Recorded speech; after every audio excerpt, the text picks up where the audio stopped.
You shouldn't have come. The stench of your cheap clothes is ruining my party. Those were the last words my brother's fiancée whispered to me before she deliberately emptied a glass of vintage Cabernet down the front of my white dress. The music died. The crowd gasped. Bianca stood there smirking, waiting for the tears. She wanted a scene. I gave her a countdown. I didn't wipe the stain. I didn't look for a napkin. I checked my watch. It was 6:02. I decided that by 6:05, this entire wedding would legally cease to exist. Before I tell you how I legally evicted my own brother's wedding party in under 180 seconds, drop a comment and let me know where you're listening from and what time it is for you right now. I want to see how far this story travels. I didn't run to the bathroom. I didn't reach for a tissue. I stood absolutely still, letting the red wine soak into the fabric, turning it cold and heavy against my skin. The crowd was waiting for the breakdown. They wanted the scene where the poor relation runs away sobbing, humiliated by the golden couple. I denied them that satisfaction. Bianca laughed, a light tinkling sound that was practiced to perfection. She snapped her fingers at a passing waiter, not even looking at him. Get her a napkin and maybe some club soda, though I doubt it will help that fabric. It looks like polyester. She dismissed me with a wave of her hand, turning her back to accept the coos of sympathy from her bridesmaids. That was when Denise, my brother's mother-in-law-to-be, stepped in. Denise works in human resources at a mid-sized tech firm. She handles people for a living, usually by firing them. She gripped my arm with a strength that belied her manicured nails. "Let's get you out of the sight line," she hissed, her smile tight and fake for the benefit of the onlookers. "We can't have you looking like a crime scene in the background of the first dance." She marched me away from the family table, away from the crystal centerpieces and the ocean view. She walked me past the guest tables, past the bar, all the way to the swinging metal doors of the kitchen. She pulled out a chair at a small, wobbly folding table tucked in the shadows, the vendor table. The DJ was there, eating a cold sandwich. The photographer was changing a lens. This was where the help sat. "Stay here," Denise said, smoothing her dress, "and try not to speak to anyone important. We're doing you a favor by even letting you stay." I sat down. I looked across the room at my brother, Caleb. He was standing 10 feet away, holding a glass of champagne. He had watched his fiancée pour wine on me. He had watched his mother-in-law drag me away like an unruly child. He looked me right in the eye, took a sip of his drink, and turned his back. That was the moment the sadness died, replaced by a cold, sharp clarity. I looked at Bianca, glowing in the center of the room. Most people would think she was just a mean girl having a bad day, but I knew better. This was the predator's arithmetic. See, bullies like Bianca don't attack randomly. They do the math. When she walked into this room, she felt small. She was marrying into a family she thought was better than her, surrounded by money she didn't earn at a venue she couldn't afford. She felt insecure. So she scans the room for a resource she could consume to build herself up. She saw me. She saw the $12 dress I'd bought at a thrift store because I didn't care about fashion. She saw the quiet sister who never raised her voice. She calculated that I was the path of least resistance. By destroying me publicly, she wasn't just being cruel. She was establishing dominance. She was showing my brother, her family, and every guest that she was the alpha and I was the stepping stone. It was a calculation, a primitive, brutal equation of power. But Bianca made a fatal error in her math. She assumes that because I was quiet, I was weak. She assumes that because I sat at the vendor table, I was a servant. She forgot that in the hospitality industry, the vendor table is the most dangerous place in the room because that's where the people who actually run the show sit. I picked up the linen napkin from the table. I didn't use it to wipe my dress. I unfolded it on my lap. I watched the staff moving around the room. My staff. I checked my watch again. 6:04. Time to correct the equation. I sat there, invisible in the shadows of the kitchen doors, watching my brother raise a toast to his beautiful, cruel bride. They looked at me and saw a failure, a sister who couldn't afford a decent dress, a girl who settled for a small life while they chased greatness. They had no idea that they were standing on my dirt. I don't work as an assistant. I don't work in hospitality management. I specialize in distressed commercial real estate. I hunt for dying properties, resorts drowning in debt, hotels facing bankruptcy, assets that banks are desperate to offload, and I buy them for pennies on the dollar. Then I fix them. I bought Obsidian Point 2 years ago when it was nothing but a crumbling liability and a lawsuit waiting to happen. I turned it into the most exclusive venue on the coast. I never told them. I kept my mouth shut in my car cheap because I knew exactly who they were. I knew that if Caleb knew I had money, he wouldn't see a sister, he would see a line of credit. I watched Bianca spin in the center of the dance floor, her dress sweeping across the polished hardwood I had paid to restore. She looked radiant, she looked expensive, and suddenly the invisible ledger opened in my mind. It's a specific kind of accounting only the scapegoat of the family understands. I looked at the crystal flutes in their hands, overflowing with vintage champagne. I remembered sitting in my studio apartment 3 years ago, wearing 2 sweaters because I couldn't afford to turn on the heat. I was eating instant noodles for dinner for the 20th night in a row, not because I was broke, but because I had just wired $6,000 to my parents to stop the bank from taking their house. I lived in the cold so they could sleep in the warm. I looked at Caleb laughing as he loosened his silk tie. I remembered the day he started his business. He needed seed money. Dad called, begging. I emptied my savings account, money I had set aside for a down payment on my own life, and sent it to him. I drove a car with taped-up window for 2 years so Caleb could drive a BMW to client meetings.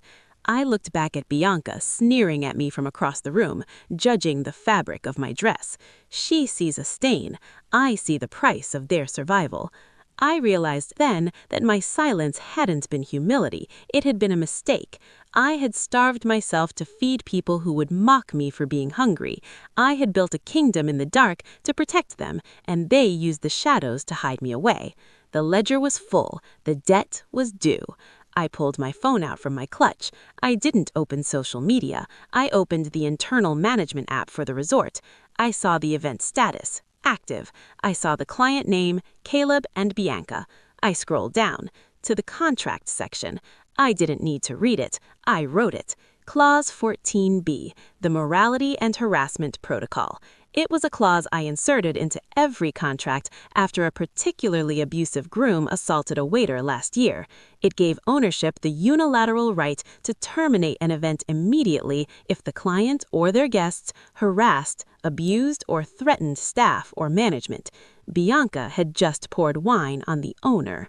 I looked at the head of security, a man named Marcus, who was standing by the main exit looking bored. I sent him one text message. Code 14B. The bride.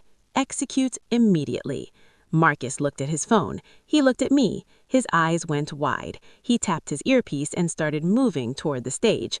I stood up from the vendor table. I didn't smooth my dress. I walked past the photographer, past the DJ, and stepped onto the stage. The music died. The room went silent. It was time to introduce myself. The room didn't just go quiet, it went dead.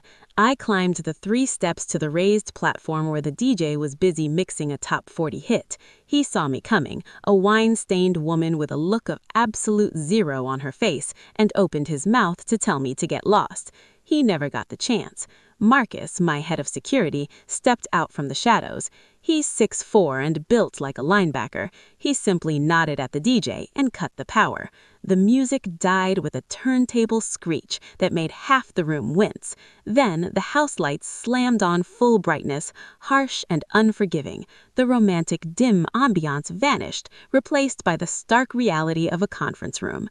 "Hey!" Bianca shrieked from the dance floor, shielding her eyes against the sudden glare. "Who turned on the lights? DJ, what are you doing?" I took the microphone from the stand. It gave a high-pitched feedback whine that made everyone cover their ears. "He's following orders," I said. My voice boomed through the speakers, steady and calm.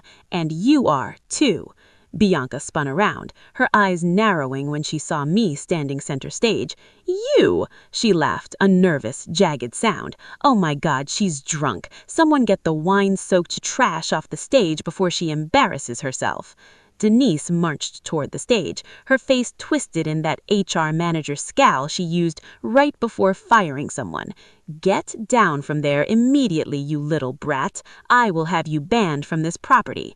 Actually, Denise, I said, my voice overriding hers, you can't ban the person who signs the checks. I pulled my phone out and held it up, the screen glowing with the digital contract. I'm invoking Clause 14B of the Venue Rental Agreement, the Morality and Harassment Protocol. The room murmured. What is she talking about? Someone whispered. Clause 14B states that any physical or verbal harassment directed at the ownership team or staff is grounds for immediate, non-refundable termination of the event. Termination of the event, I recited from memory. I looked straight at Bianca. You poured wine on me. You called me poor. You humiliated me for sport. So what? Bianca yelled back, hands on her hips. You're just the groom's loser sister. You aren't staff. No, I corrected her. I'm not staff. I'm the owner. The silence that followed was heavy enough to crush a lung. Bianca blinked. Her mouth opened, but no sound came out. Denise froze mid-step. Caleb dropped his glass. It shattered on the floor, but nobody looked at it. I bought Obsidian Point 3 years ago, I continued, my voice ice cold. I rebuilt it from the ground up. Every chair you're sitting on, every glass you're holding, the floor you're standing on, it's mine. And I have a zero-tolerance policy for bullies. I gestured to the exits, where 6 uniformed security guards had just materialized. Arms crossed, Bianca, Denise, you have violated your contract. Your event is terminated effective immediately. You have 10 minutes to remove your personal belongings and vacate my property. If you are still here at 6:20, you will be escorted out by the sheriff for trespassing. I lowered the mic. Clock's ticking. The room didn't calm, it detonated. Bianca shrieked and charged the stage, mascara streaking. You liar, you jealous loser, you're broke and trying to ruin my wedding. Denise barreled behind her. I work in HR, I know real power. I'll blacklist you from every venue and see you dry. I stayed still and watched high society melt. Then Caleb moved. He ripped the mic from my hand and shouted over the crowd. Don't listen to her. My sister isn't well. His voice softened into false concern. She's off her meds. She begged Dad for rent last week. She's delusional. She hates seeing me happy. The crowd shifted instantly. Pity toward him, disgust toward me. Security, he barked. Get her out. Even my guards hesitated. He was the golden child. I was suddenly the unstable sister. I turned to leave, but Caleb blocked the exit, face inches from mine. You're broke, Belinda, and tonight I'm telling everyone where your money really comes from. He believed every word because Dad had lied to him too. You really believe that? I asked. I know it, he sneered. Let go, I warned, or I foreclose. He faltered, confused. I walked to the DJ booth and cast my phone to the giant screen. Caleb and Bianca's photos vanished, replaced by a deed of trust. Borrower, Frank and Martha Sterling. Lender, Obsidian Holdings, LLC. Status, delinquent. Gasps. I didn't beg Dad. I said I bought the mortgage when he begged me. A swipe revealed a second document, Caleb's business loan, 90 days past due. He went pale. You're the investor? I am the lender, I said. I paid for your startup, your car, your ring, and this venue. I showed the ledger. 6 figures owed. I don't pay rent because I own the roof you live under. Silence. You have until Monday to apologize, or I file foreclosure. He ran, dragging Bianca with him. Denise tried to bluster, but security escorted her out. The guests stared at me differently now, not the girl in a ruined dress, but the woman holding the deed to their dreams. I poured myself a glass of wine, savoring the quiet. I deleted Caleb, the mom, then Dad. They could stay in the house for now, but only because I allowed it. They would live each day under a roof built from my money, not my shame. The debt may stand, but the relationship is foreclosed. Sometimes power isn't given, it's bought.